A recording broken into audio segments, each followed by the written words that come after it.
It's on my 2025 list, and I think it is for a lot of people, to do less complaining, Oh. to have less negativity in their lives. No. And I've heard you talk before about what to do when somebody is complaining. And it was totally counter to everything that I've thought to do Right. when people are complaining. When somebody is complaining, you want them to stop. The trick is to make them keep going. Because if you haven't heard the end of it, you haven't heard all of it.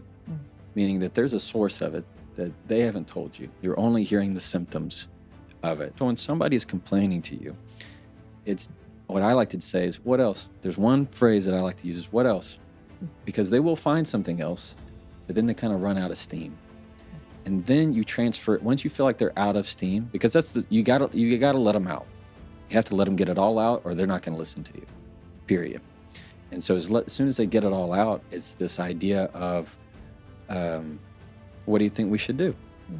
As soon as you try to start getting them to think of solutions, but make it to where they're the ones that are proposing the solutions. If you were to ask, well, what do you think the next step is? Or my favorite is, well, what's the other part of you say?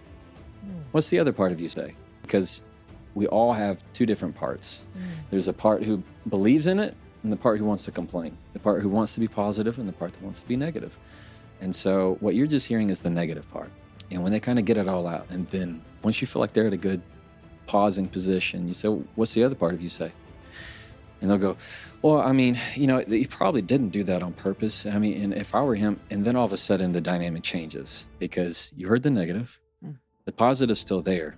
There's always is. You just have to ask, what's the other?